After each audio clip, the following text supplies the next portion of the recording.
नमस्कार दोस्तों, देखो सीखो स्टडी में आप सभी लोगों का स्वागत है। दोस्तों सामान्य ज्ञान का सेट नंबर 1 आ चुका है और अब हम लगातार कई सेट यहाँ पर करवाएंगे 50 के करीब में दोस्तों। तो यूपी ट्रिपल सी पीटी दोस्तों के लिए इंपॉर्टेंट होगा, यूपी पुलिस के लिए इंपॉर्टेंट होगा, यूपी ट्रिपल सी का जूनियर असिस्टेंट, वीडियो, लेखपाल, railway, SSC, GD, MTS, tradesman सभी प्रतियोगी परीक्षाओं के लिए इंपॉर्टेंट होगा।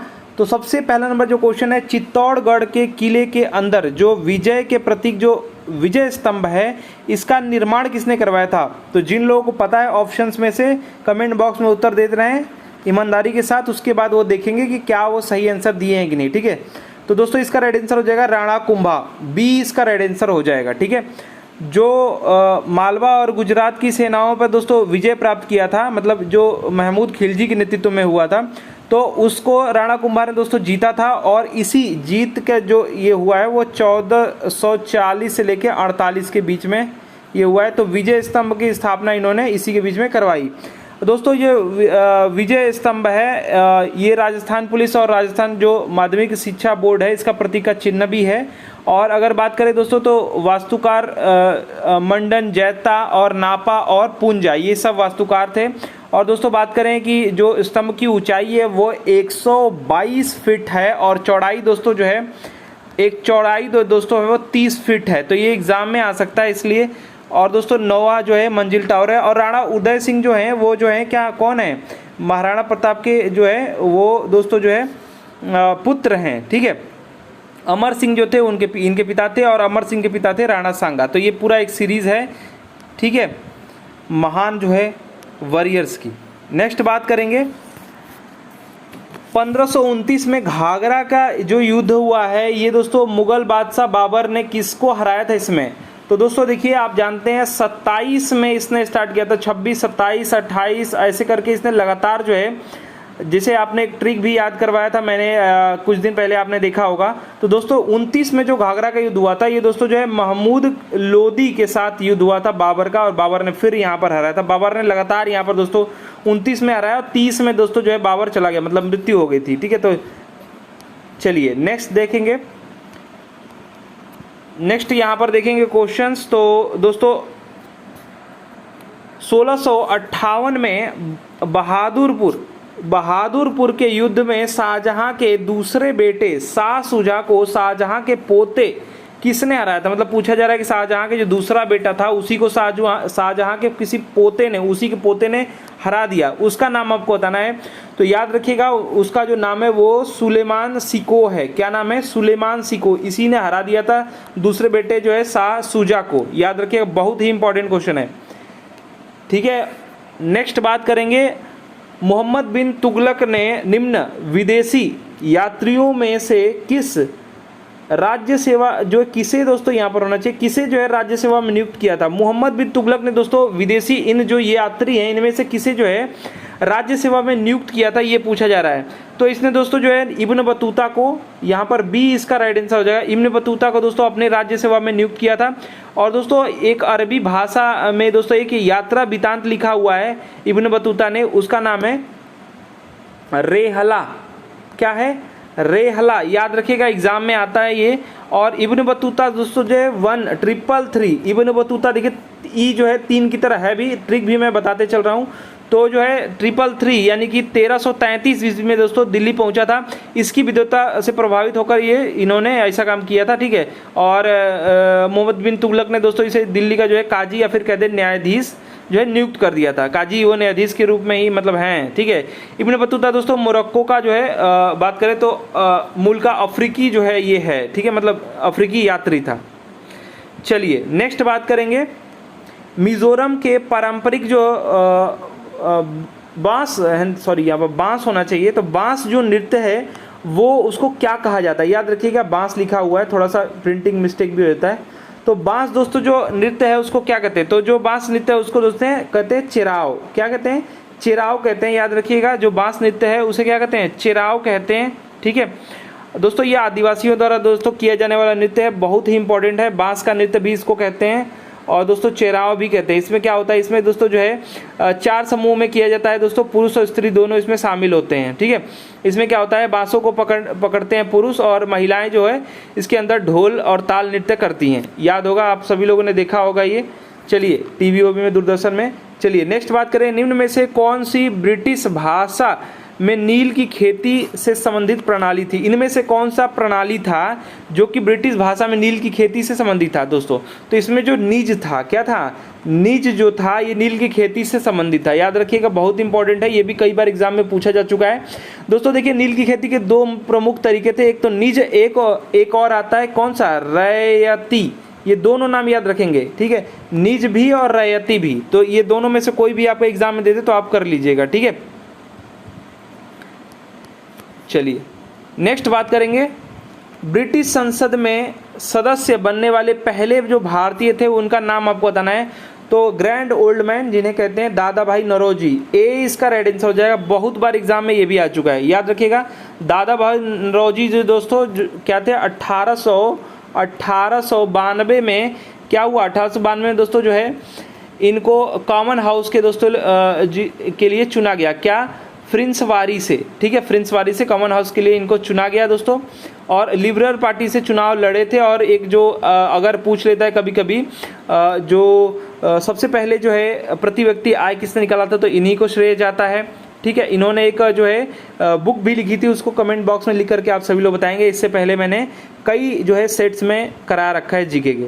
नेक्स्ट बात करेंगे, निम्न भारतीय क्रांतिकारियों में से किसने जर्मनी के सहयोग से अंग्रेजों के खिलाफ सशस्त्र जो है दोस्तों विद्रोह का विचार किया था? किसने किया था सबसे पहले? तो दोस्तों जो थे बाघा जतिन। बाघा जतिन ने दोस्तों, देखिए ज से जर्मनी है, ज से जतिन भी है, तो ऐसे याद कर सकते हैं को रिलेट करके। इन्होंने दोस्तों क्या किया था? जर्मनी की सहायता से दोस्तों अंग्रेजों के खिलाफ जो है सशस्त्र विद्रोह किया था, याद रखिएगा। और दोस्तों इन दोनों लोगों का जो नाम आ रहा है, खुदीराम बोस जी और जो है प्रफुल्ल चाकी, इन्होंने दोस्तों जो 30 अप्रैल 1908 को 8 ईस्वी में दोस्तों जो है इन मुजफ्फरपुर जिला से दोस्तों जज जो है जो किंग्स फोर्ट था इसकी हत्या का प्रयत्न किया था। और जानते हैं खुदीराम बोस जी कब मतलब सबसे छोटे थे जिनको फांसी दे दिया गया, ठीक है। नेक्स्ट बात करेंगे, सलाला जो है हाइड्रो इलेक्ट्रिक पावर स्टेशन निम्न में से किस नदी पर बनाया गया था? तो शलाला दोस्तों कौन सी नदी पर ये है? तो ये दोस्तों जो है चिनाब या फिर चेनाब कहते हैं, चिनाब। तो चिनाब नदी पर दोस्तों ये है बनाया गया है, ठीक है। ये जो हाइड्रो पावर प्लांट है, इससे जो लाभान्वित जो कह सकते हैं कि जो प्रदेश हैं वो चंडीगढ़, दिल्ली, हिमाचल प्रदेश, हरियाणा, जम्मू कश्मीर, पंजाब, राजस्थान, उत्तराखंड, उत्तर प्रदेश, ये सभी हैं, ठीक है, याद रखिएगा। नेक्स्ट बात करेंगे, 1905 में बंगाल का विभाजन का आदेश किसने दिया था? तो दोस्तों बंगाल के विभाजन का आदेश कर्जन ने दिया था, लॉर्ड कर्जन ने दिया था, याद रखिएगा। 19 जुलाई 1905 में दोस्तों ये जो है विभाजन का जो है लॉर्ड कर्जन ने दोस्तों इसके लिए घोषणा की थी। और जो विभाजन हो गया था दोस्तों वो कब हुआ था? 16 अक्टूबर, यही आपका 1905 ही है, ठीक है।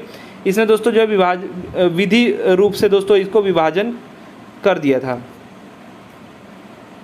नेक्स्ट बात करेंगे, 1931 में निम्न में से कौन जो है इंडियन नेशनल कांग्रेस के अध्यक्ष थे? 1931 में पूछा जा रहा है, तो ये थे आपके सरदार वल्लभ भाई पटेल, ठीक है। कौन था? सरदार वल्लभ भाई पटेल, ठीक है। ये कांग्रेस अधिवेशन कराची में आयोजित हुआ था। कहाँ पर? कराची में, ठीक है। इस अधिवेशन के अध्यक्ष कौन थे? सरदार वल्लभ भाई पटेल, याद रखिएगा। और दोस्तों जो है इसमें दोस्तों क्या हुआ था? कांग्रेस जो है अधिवेशन में यहाँ पर मौलिक अधिकार और जो है आर्थिक अधिकार से संबंधित प्रस्ताव पारित हुआ था, ठीक है। और जो आप ऑप्शन नंबर 1 में देख रहे हैं नेल्ली सेनगुप्ता जी को, ये आपकी जो है ये रही हैं। 1933 में जो अधिवेशन कलकत्ता में आयोजित हुआ था इसमें अध्यक्षता किया था इन्होंने, ठीक है, 1933 वाले में। तो अगर क्वेश्चन बन जाए तो आप 1933 वाला जो कलकत्ता वाला हुआ था उसमें इनका नाम याद रखिएगा, नेल्ली सेनगुप्ता जी, ठीक है। चलिए नेक्स्ट बात करेंगे, जोग जो है जलप्रपात जो है किस राज्य में है? जोग जो जलप्रपात है दोस्तों ये आपका कहाँ पर है? कर्नाटक में है। तो सी इसका राइट आंसर हो जाए, ठीक है, कर्नाटक में है दोस्तों। बहुत बार एग्जाम में आ चुका है।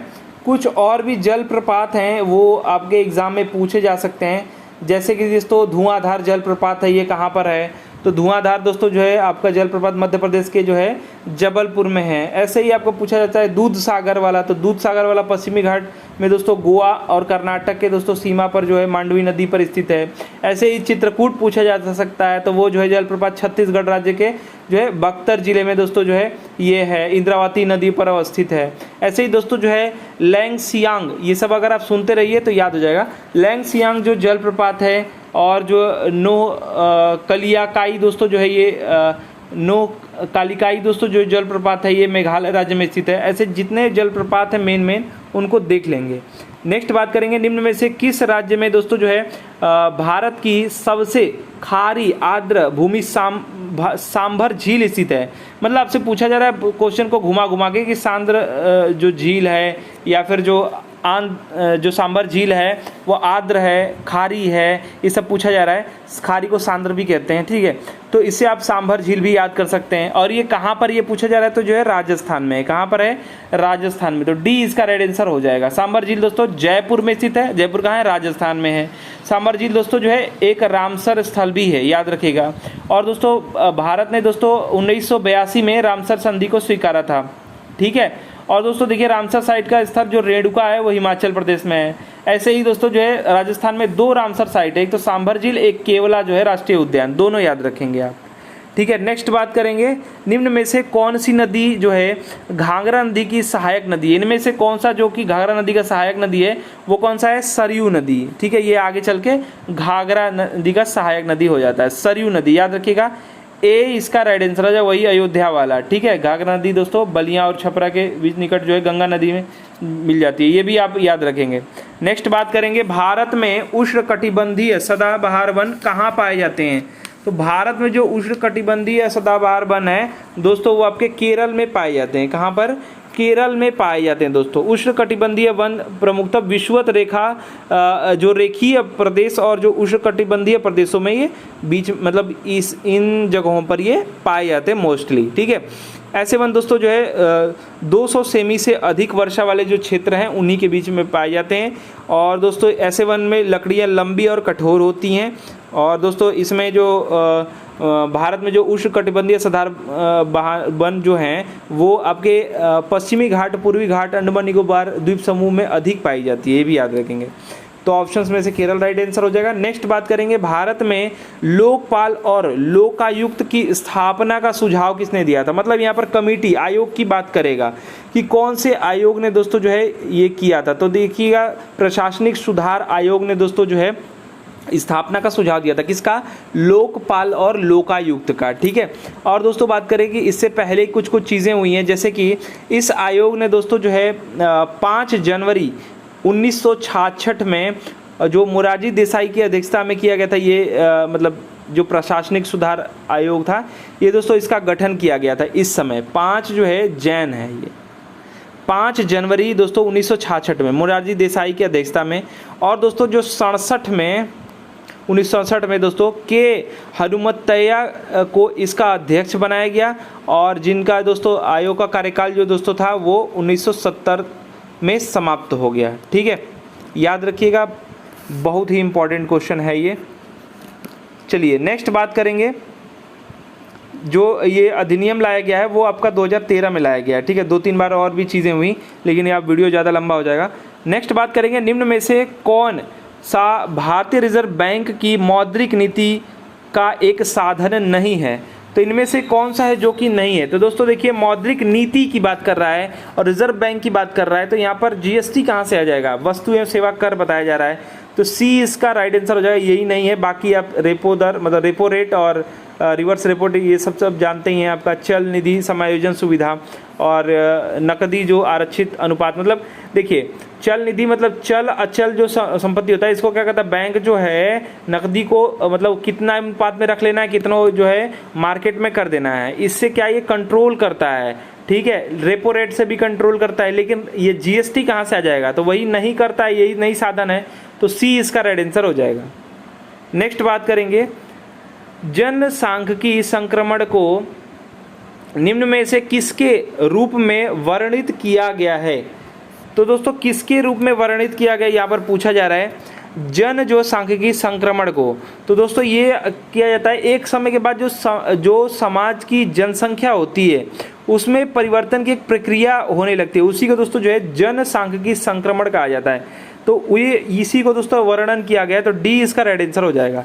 एक समय के बाद समाज की जनसंख्या में परिवर्तन की एक प्रक्रिया, ठीक है, याद रखिएगा।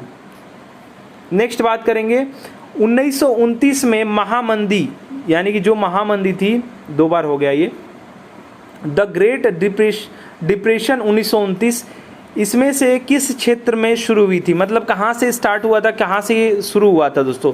तो ये अमेरिका से हुआ था, उत्तरी अमेरिका से, याद रखिएगा उत्तरी अमेरिका से स्टार्ट हुआ था 1929 वाला जो आर्थिक मंदी या महामंदी स्टार्ट हुआ था, ठीक है।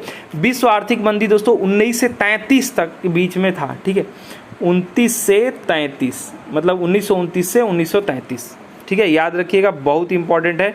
न्यूयॉर्क के वॉल स्ट्रीट शेयर बाजार जो है धाराशायी होने के कारण जो है विश्व में आर्थिक मंदी की शुरुआत हुई थी। नेक्स्ट बात करेंगे, निम्न में से कौन सा सकल घरेलू उत्पाद में शामिल होता है? इनमें से कौन सा जो कि सकल घरेलू मतलब जीडीपी और जो है यहाँ पर बात है सकल घरेलू उत्पाद की बात हो रही है यहाँ पर। तो दोस्तों यहाँ पर पूछा जा रहा है कौन सा इसमें शामिल होता है, तो इसमें से कौन सा शामिल नहीं होता है वो हटा देना है, बाकी जो शामिल होता है। तो दोस्तों इसमें अंतिम जो है वस्तुओं की जो है बिक्री जो होती है ये शामिल होता है, बाकी अगर अदला बदली होता है, सेवाएं होती है, ये शामिल नहीं होता है। उपयोग किए गए सामानों की बिक्री, मतलब जो यूज किए हुए, जो यूज करके फिर उसकी बिक्री होती है, उसका कोई वो नहीं, वो शामिल नहीं होता है। अंतरण भुगतान भी शामिल नहीं होता है। कौन शामिल होता है? अंतिम जो है वस्तुओं की बिक्री दोस्तों जो है ये शामिल होता है। तो इसका राइट आंसर क्या हो जाएगा? ए हो जाएगा। नेक्स्ट बात करेंगे, भारतीय संविधान लिखने वाले संविधान सभा में कितने सदस्य थे? देखिए जब शुरू में था वो 389 सदस्य थे टोटल, ठीक है, शुरू में थे 389 सदस्य, इनका प्रावधान हुआ था संविधान सभा के, मतलब संविधान सभा में, ठीक है, इनका प्रावधान था। लेकिन दोस्तों जो लिखने वाले, मतलब इसके बाद दोस्तों क्या हुआ कि दोस्तों जो है हमने जो मतलब 2 देश का हो गया ना, मतलब कि एक क्या कहते हैं पाकिस्तान के लिए, तो उसमें से दोस्तों जब कह सकते हैं कि 3 जून को जब ये योजना दोस्तों विभाजन वाला स्वीकार कर लिया गया, तब क्या हुआ कि दोस्तों जो है 299 ही रह गए, ठीक है। तो 299 इसका राइट आंसर हो जाएगा, ठीक है। और दोस्तों जो है तत्काल रूप से जो साइन किए हैं वो याद रखिएगा, तत्काल रूप से वो 284 सदस्य थे, ये याद रखिएगा, तत्काल रूप में जो साइन किए थे, ठीक है। तो 284 सदस्य, स्टार्टिंग में बात करेगा तो 389, फिर जो है लिखने का बोलेगा, मतलब लिखने वाले तो आप 299 करेंगे, तत्काल रूप से जिसने साइन मतलब उस समय साइन किया था 284। तो ये सब पॉइंट्स याद रखेंगे, एग्जाम में ये सबसे क्वेश्चन बन जाता है। चलिए नेक्स्ट बात करेंगे, भारतीय संविधान का कौन सा अनुच्छेद लोगों के कल्याण को बढ़ावा देने के लिए राज्यों को एक सामाजिक व्यवस्था बनाने का निर्देश देता है? कौन सा अनुच्छेद कहता है ये? तो अनुच्छेद 38 कहता है। क्या कहता है दोस्तों? जो है कल्याण को बढ़ावा देने के लिए आपको जो है एक सामाजिक व्यवस्था बनाना पड़ेगा, ये कहता है। और दोस्तों जो है अनुच्छेद 39 का क क्या कहता है? ये दोस्तों कहता है इसके जो अंतर्गत समान न्याय और निःशुल्क जो है विधिक सहायता और आर्थिक जो कमजोर हैं इनको जो है प्रयोग, मतलब इनको दिया जाएगा, मतलब निःशुल्क जो है निःशुल्क विधिक सहायता, ठीक है। जैसे कि आप कोर्ट में जाते हैं तो आपको जो है एक वकील कोर्ट की तरफ से मिल, ऐसे करके जो चीज़ें हैं आप चाहें तो मतलब कि कोई सहायता हो, जैसे हम पुलिस में जाते हैं, कहीं पे भी जाते हैं तो FIR लिखने का कोई पैसा नहीं है, ये सब चीज़ें, बहुत सब चीज़ें इसमें आ जाती हैं, ठीक है। तो ये सब जो है आपका आ जाता है किसमें? 39 में, अनुच्छेद 39 के क में आ जाता है। लेकिन यहाँ पर पूछा गया था कल्याण को बढ़ावा देने के लिए, तो ये जो है 38 में है, याद रखिएगा। विधिक सहायता निःशुल्क वाला याद रखिएगा 39 के क में है। वो सब भी आपके लिए बहुत इंपॉर्टेंट है क्योंकि ये भी पूछा जाता है कई बार। चलिए नेक्स्ट बात करेंगे, निम्नलिखित में से कौन सा पद भारत के संविधान के अनुच्छेद 76 के तहत एक संवैधानिक पद है? तो अनुच्छेद 76 सीधा सीधा बोला ये गया है कि अनुच्छेद 76 जो है किससे संबंधित है? तो ये संबंधित है आपके महान्यायवादी से, भारत के महान्यायवादी से संबंधित है। याद रखिएगा भारत में 3 अधिकारी दोस्तों जो है विधि अधिकारी माना गया है। कौन? एक तो महान्यायवादी, दूसरा भारत का महाअधिवक्ता और तीसरा अपर अधिवक्ता भारत का। ठीक है, तो इन तीनों लोगों को विधिक जो है माना गया, लेकिन पूछा गया अनुच्छेद 76, तो ऑप्शन नंबर जो है डी राइट आंसर याद हो जाएगा। ठीक है, चलिए नेक्स्ट बात करेंगे, भारत के संविधान के निम्नलिखित अनुच्छेदों में से कौन सा यह प्रावधान करता है कि देवनागरी लिपि में लिखी जाने वाली हिंदी संघ की राजभाषा आधिकारिक भाषा या राजभाषा होगी। तो ये कौन से अनुच्छेद में बोला गया भैया? तो अनुच्छेद 343 में। तो याद रखिएगा 343 और उसके क में या फिर पहले में, याद रखिएगा। तो ऑप्शन नंबर बी, जब 343 ही आ जाएगा तो कैसे फंस जाएंगे, तो कैसे करेंगे? तो इसका क लिखा रहेगा या फिर पहला लिखा रहेगा, तो उसको आंसर कर देंगे। ठीक है, इसमें क्या बोला गया है? संघ की राजभाषा और लिपि देवनागरी लिपि, संघ की जो राजभाषा है वो हिंदी, और दोस्तों जो है लिपि जो है वो देवनागरी लिपि होगी, ये बताया गया है। ठीक है, ये सब याद रखिएगा, बहुत ही इंपॉर्टेंट है। ठीक है, चलिए नेक्स्ट बात करेंगे, भारतीय संविधान का 103वां संविधान संशोधन सरकारी नौकरियों में और शैक्षणिक जो है संस्थानों में किसके लिए आरक्षण का प्रावधान करता है? जो 103 नंबर जो है वो किसके लिए? वो ईडब्ल्यूएस के लिए है, ईडब्ल्यूएस के लिए है।